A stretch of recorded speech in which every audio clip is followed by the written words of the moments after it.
चलिए खबरों का सिलसिला अब आगे बढ़ाते हैं फटाफट अंदाज में।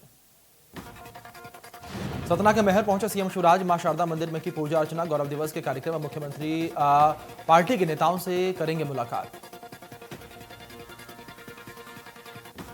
पतंजलि योगपीठ के प्रमुख योग गुरु बाबा रामदेव भोपाल के प्रवास पर, जहां पर बाबा ने सीएम शिवराज से सीएम हाउस में मुलाकात की। इस दौरान बीजेपी प्रदेश अध्यक्ष वी डी शर्मा, प्रदेश के प्रभारी मुरलीधर राव भी मौजूद रहे।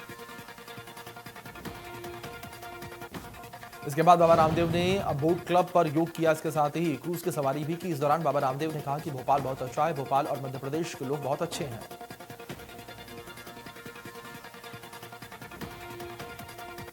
भोपाल में चल रही बीजेपी कार्यसमिति की बैठक का आज दूसरा दिन है। पहले दिन कई मुद्दों और प्रस्तावों पर चर्चा हुई। प्रदेश अध्यक्ष वी डी शर्मा ने जानकारी दी। बैठक में पॉलिटिकल रेवोल्यूशन और पॉलिटिकल प्रस्ताव पारित हुआ। प्रदेश को विकसित राज्य बनाने की दिशा में तेजी से काम करने का संकल्प लिया गया।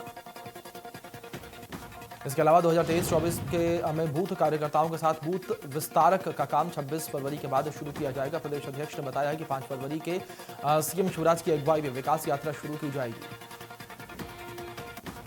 इस दौरान सबका साथ सबका विकास सबका विश्वास के साथ समाज को जोड़ा जाएगा। 30 लाख युवा मतदाताओं को पार्टी से जोड़ने का काम किया जाएगा। बैठक में अब की बार 200 पार का संकल्प दोहराया गया। 30 लाख। ख्वाजा चिश्ती के दरगाह पर पीएम मोदी के चादर वाली फोटो को छत्तीसगढ़ के सीएम भूपेश बघेल ने ट्वीट किया, जिसमें उन्होंने लिखा कि आज मैंने भी अपने निवास कार्यालय में अजमेर स्थित ख्वाजा मोइनुद्दीन चिश्ती गरीब नवाज की दरगाह शरीफ के लिए चादर और अकीकत के फूल भेजे हैं। साथ ही सीएम भूपेश ने लिखा है कि यह चादर उर्स के मौके पर दरगाह गरीब नवाज अजमेर शरीफ में पेश की जाएगी। देश और छत्तीसगढ़ में अमन, चैन, खुशहाली और सांप्रदायिक सौहार्द बना रहे।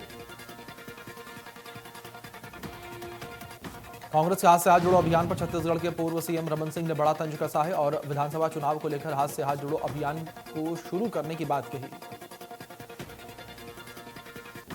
महिला कांग्रेस के पूर्व राष्ट्रीय अध्यक्ष शोभा ओझा ने प्रेस को संबोधित किया, जिसमें उन्होंने मीडिया से हाथ जोड़ो अभियान की चर्चा की और उसके उद्देश्यों के बारे में बताया।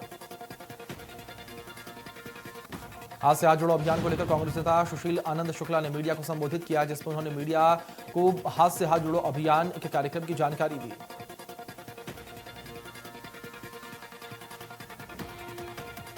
मुख्यमंत्री भूपेश बघेल 2 दिवसीय बस्तर दौरे पर हैं। दौरे के दौरान सीएम ने बीजेपी पर निशाना साधा। उन्होंने कहा कि बीजेपी रासुका के मामले पर घड़ियाली आंसू बहा रही है।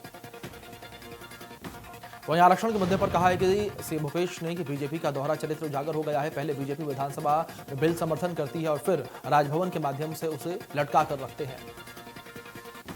रासुका के मामले पर छत्तीसगढ़ के सीएम भूपेश बघेल ने बयान पर छत्तीसगढ़ के पूर्व सीएम रमन सिंह ने पलटवार किया, जिसमें उन्होंने प्रदेश सरकार पर रासुका के जरिए लोगों के मन में दहशत फैलाने का आरोप लगाया। गणतंत्र दिवस की तैयारियां चल रही हैं, जहां जगह जगह पर रिहर्सल की जा रही है। रिहर्सल के दौरान मंत्री कवासी लखमा बच्चों के बीच पहुंचे और बच्चों के साथ डांस किया।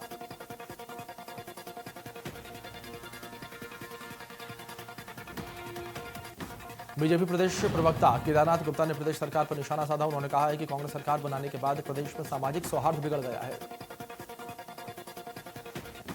इसके साथ ही केदारनाथ गुप्ता ने कहा है कि बीजेपी की सरकार 15 साल तक रही, कहीं कोई दंगा नहीं हुआ, किसी धर्म का अपमान नहीं हुआ, कहीं धर्मांतरण नहीं हुआ। छत्तीसगढ़ में आदिवासी आरक्षण का मुद्दा एक बार फिर से गर्मा गया है। राज्यपाल अनुसुईया उइके ने मामले पर चर्चा कर मार्च तक इंतजार करने की बात कही है, तो वहीं सीएम भूपेश बघेल ने तल्ख टिप्पणी करते हुए कहा है कि मार्च में ही क्यों मुहूर्त निकला है।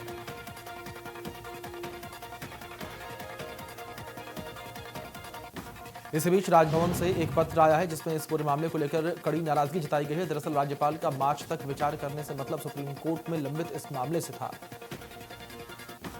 बता दें कि सुप्रीम कोर्ट ने सभी पक्षों को 4 मार्च तक उत्तर देने के लिए कहा है। 22 और 23 मार्च को मामले की अंतिम सुनवाई पर सुप्रीम कोर्ट अपना फैसला देगा। मध्य प्रदेश में बिजली कर्मियों की हड़ताल का ग्वालियर में व्यापक असर देखने को मिला। ज्यादातर इलाकों में बिजली सप्लाई बंद रही। हरकत में आया प्रबंधन। 124 आउटसोर्स बिजली कर्मचारियों को बाहर से निकाला।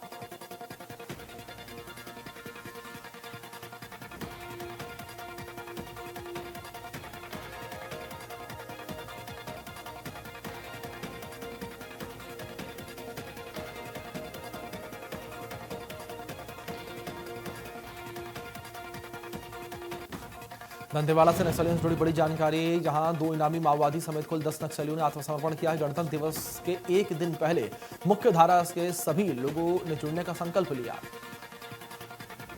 पकड़े गए 2 माओवादी पर 1-1 लाख रुपए का इनाम घोषित था और लोन वराटू अभियान के तहत कुल 149 इनामी नक्सलियों समेत 591 नक्सलियों ने आत्मसमर्पण किया। अधिकांश नक्सली नीलाबाया, इंद्रवती नदी और किरंदुल के मलंगीर और कट्टे कल्याण से सक्रिय थे। सभी लोग रोड काटने और नक्सली बैनर पोस्टर लगाने की बात को भी स्वीकारा है।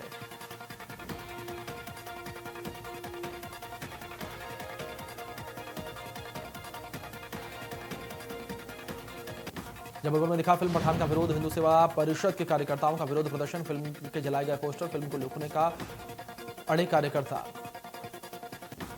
वहीं फिल्म को लेकर समदड़िया मॉल के सामने किया गया विरोध प्रदर्शन। मॉल प्रबंधन ने एक शो किया रद्द, पुलिस बल की मौजूदगी में विरोध प्रदर्शन।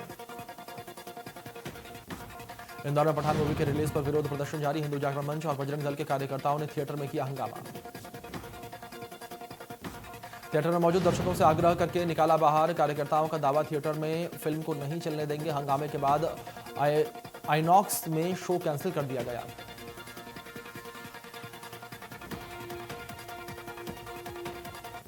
इंदौर में सर्वधर्म संघ के बैनर तले चंदन नगर थाने में बड़ी संख्या में मुस्लिम समाज के लोगों ने प्रदर्शन किया। इस दौरान लोगों ने आरोप लगाया कि कुछ हिंदू संगठन के लोग पठान फिल्म के विरोध को लेकर हजरत मोहम्मद साहब के खिलाफ जो शब्द का उपयोग किया गया है उसे हम लोग कड़े शब्दों से निंदा करते हैं। उन्होंने आगे कहा है कि पुलिस कमिश्नर से अनुरोध करते हैं कि आरोपियों पर मुकदमा दर्ज करें, नहीं तो हम लोग इंदौर में बड़ा आंदोलन करेंगे। हिंदू संगठन के लोग विशेष वर्ग के गुरु के खिलाफ बयान देकर मुस्लिम समाज को भड़काने का काम कर रहे हैं। ग्वालियर में भी शाहरुख खान की फिल्म पठान का विरोध, बजरंग दल और हिंदू संगठन ने किया जोरदार प्रदर्शन। डीडी मॉल के बाहर बजरंग दल ने किया हंगामा। सड़कों पर उतरे बजरंग दल के कार्यकर्ता कर रहे हैं नारेबाजी। सुरक्षा के लिए भारी पुलिस बल की तैनाती। 3 मल्टीप्लेक्स और 3 सिंगल स्क्रीन थिएटर में लगी फिल्म।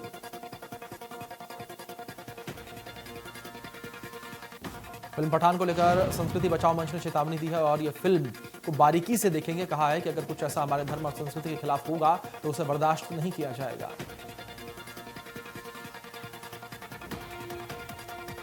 फिल्म पठान को लेकर प्रधानमंत्री नरेंद्र मोदी की नसीहत के बाद मध्य प्रदेश के बीजेपी नेताओं ने चुप्पी साध ली है। मंत्री कमल पटेल, कैलाश विजयवर्गीय, उषा ठाकुर फिल्म पठान के सवालों से बचते हुए नजर आए। विधायक रामपाल सिंह ने कहा है कि जब तक अभद्रता वाले सीन नहीं हटाए जाते हैं वो फिल्म देखने नहीं जाएंगे। मैं मूवी नहीं देख सकता। विदिशा, जबलपुर समेत कई जिलों में सुरक्षा के बीच रिलीज हुई फिल्म पठान। दर्शकों में दिखा खासा उत्साह, विवाद का दिखा खासा असर।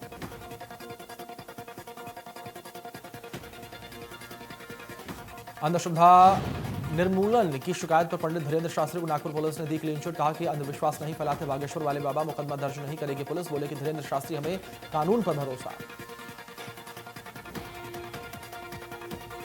बागेश्वर धाम के पीठाधीश पंडित धीरेन्द्र कृष्ण शास्त्री को नागपुर पुलिस ने क्लीन चिट दी है। तो वहीं पंडित कृष्ण शास्त्री ने प्रेस कॉन्फ्रेंस करके सत्य की जीत बताया। साथ ही कहा कि हनुमान चालीसा और बागेश्वर धाम का प्रचार प्रसार और ऋषि परंपरा की दिव्य शक्ति का प्रचार करना अगर अंधविश्वास है तो सबको जेल जाना चाहिए। छतरपुर पहुंचे बागेश्वर धाम में सरकार, पंडित धीरेन्द्र शास्त्री ने बड़ा बयान दिया। बागेश्वर धाम गढ़ा पहुंचते ही उन्होंने रामचरितमानस को राष्ट्रीय ग्रंथ घोषित करने की मांग की। पाकिस्तान में रामकथा को लेकर उन्होंने कहा कि अगर पाकिस्तान तैयार है तो मैं वहां पर रामकथा करने के लिए तैयार हूं। फोन कॉल कर धमकी को लेकर धीरेन्द्र शास्त्री ने कहा है कि यह सब चलता रहता है, मुझे बालाजी सरकार पर पूरा भरोसा।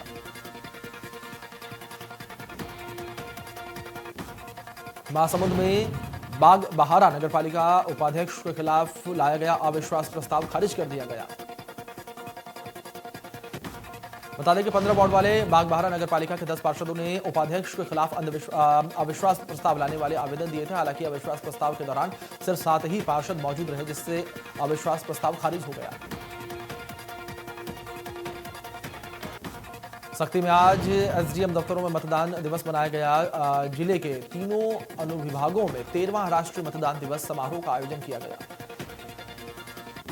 इस दौरान एसडीएम मौजूद रहे और साथ ही सभी को मतदाता बनने पर हमें गर्व है और वोट देने को हो हम हैं तैयार नारे के साथ साथ शपथ दिलवाई। आज मुंगेली नगर पालिका में कांग्रेस के द्वारा उपाध्यक्ष पद को लेकर लाए गए अविश्वास प्रस्ताव में मतदान कराया गया। नगर पालिका के 22 वार्डों के सभी पार्षदों ने मतदान में हिस्सा लिया। नगर पालिका कांग्रेस को 14, बीजेपी को 7 और 1 मत निरस्त हुआ। इस तरह कांग्रेस को 2/3 मत नहीं मिलने से बीजेपी के उपाध्यक्ष मोहन मल्लाह अपने पद पर बने रहेंगे। भोपाल में 108 पर तैनात पायलट जगदीश वंशकार और ईएमटी राजेश सुमन ने सराहनीय काम किया है। दरअसल सीहोर के अहमदपुर निवासी ज्ञान सिंह अहिरवार ने देर रात कीटनाशक पी लिया था। ज्ञान सिंह धर्मारा रोड हरि ओम स्टेशन क्रशर के पास खेती करता था और खेतों के बीच एम्बुलेंस ले जाना संभव नहीं था। ऐसे में अचेत ज्ञान सिंह को जगदीश वंशकार और राजेश सुमना ने कंधे पर उठाया और एम्बुलेंस तक पहुंचाया। बुरहानपुर के ग्राम घीरी में स्थित सुंदर बायोडीजल पंप पर बड़ी कार्रवाई। संयुक्त रूप से खाद्य सुरक्षा, नापतोल विभाग और इंडियन ऑयल की सर्वे टीम ने जांच की। खाद्य विभाग ने बायोडीजल के सैंपल लेकर लैब में जांच के लिए भेज दिए हैं। वहीं नापतोल विभाग ने मशीन अनफिट पाए जाने पर सील कर दी है। वरिष्ठ अधिकारियों ने मार्गदर्शन के आगे की कार्रवाई की जाएगी। केंद्र सरकार के प्रोजेक्ट के तहत बेल्जियम की डिविन सिटी का 6 सदस्यीय दल ग्वालियर पहुंचा, जहां पर उन्होंने Gwalior smart city development corporation के मोती महल स्थित कंट्रोल कमांड सेंटर और बैजाताल का निरीक्षण किया। साथ ही ग्वालियर नगर निगम के प्रशासन के अधिकारियों के साथ साथ शहर में डेवलपमेंट को देखा। इस दौरान उन्होंने ग्वालियर नगर निगम के कामों की जमकर तारीफ की। कोटा जिला मुख्यालय बैकुंठपुर में गणतंत्र दिवस के पूर्व पहली बार स्केटिंग रैली का आयोजन किया गया। संसदीय सचिव अंबिका सिंहदेव, कलेक्टर विनय कुमार लहिंग और पुलिस अधीक्षक त्रिलोक बंसल ने छोटे छोटे स्केटर बच्चों को हरी झंडी दिखाकर रवाना किया। गणतंत्र दिवस के समारोह के स्थल से रैली शुरू होकर घड़ी चौक तक गई, जिसमें 5 से 15 साल के बच्चों ने भाग लिया। जिले में इन सभी बच्चों को गिनीज बुक ऑफ वर्ल्ड की विजेता और 9 बार की गोल्ड मेडलिस्ट अंजलि सिंह ने प्रशिक्षित किया। मध्य प्रदेश के ग्वालियर और चंबल के शहरों में लगातार बारिश हो रही है। मौसम वैज्ञानिकों ने कहीं कहीं हल्की बारिश की संभावना जताई। बैरागढ़ में कलेक्शन एजेंट के साथ हुई लूट की घटना। 3 बदमाशों ने एजेंट के साथ मारपीट करके लूट। बदमाश डिक्की में रखी राशि लेकर फरार हो गए। भोपाल में कलेक्शन करने घर लौट रहा था एजेंट। पुलिस ने मामला दर्ज कर जांच शुरू की। अनूपपुर में अवैध कारोबारियों के खिलाफ लगातार कार्रवाई जारी है। कोतमा पुलिस ने अवैध कबाड़ के खिलाफ अब तक की सबसे बड़ी कार्रवाई की। 110 टन अवैध स्क्रैप समेत 44 लाख का कबाड़ जब्त किया गया। दरअसल एसपी जितेंद्र पवार को पेरिशुआ गांव सड़क किनारे बने फार्म हाउस में अवैध कबाड़ रखे जाने की शिकायत मिली थी, जिस पर विशेष टीम गठित कर दबिश दी गई।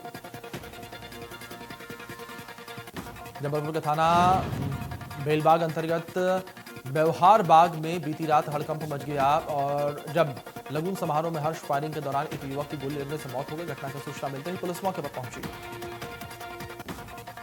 जानकारी के अनुसार पुलिस लाइन निवासी रोहित पिल्लई और अपने दोस्त पांडे चौक व्यवहार बाग निवासी अनुष्ठान सोनकर के लगन समारोह में शामिल होने के लिए पहुंचा था। डांस करने के दौरान बंदूक से किसी ने फायर किया था।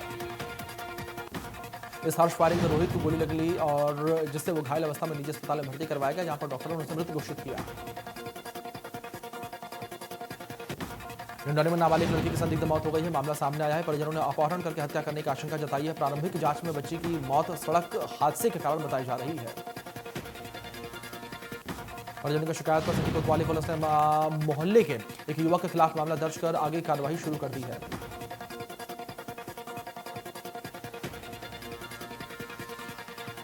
रायपुर के जय स्तंभ चौक पर देर रात बड़ा हादसा हो गया है। बारातियों से भरी हुई बस और ऑटो में टक्कर हो गई। टक्कर के बाद भी तेज रफ्तार बस आई और टीएमएस कैमरे के खंभे और हाई मास्क लाइट के खंभे को तोड़ती हुई डिवाइडर पर चढ़ गई।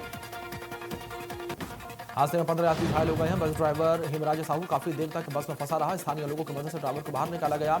गोरा बाजार थाना क्षेत्र में यह हादसा हुआ।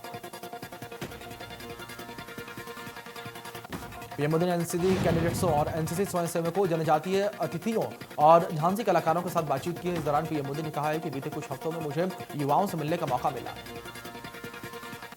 साथ ही पीएम ने कहा है कि युवाओं से संवाद 2 कारणों से मेरे लिए महत्वपूर्ण होता है। एक तो इसलिए कि युवाओं में ऊर्जा होती है, ताजगी होती है, जुनून होता है और न्यायपान होता है। नयापन होता है। युवाओं के माध्यम से सारी सकारात्मकता मुझे मिलती है। दूसरा, युवा देश की आकांक्षाओं और सपनों का प्रतिनिधित्व करते हैं। विकसित भारत के सबसे बड़े लाभार्थी भी युवा हैं। देश के निर्माण की सबसे बड़ी जिम्मेदारी भी युवाओं के कंधे पर है।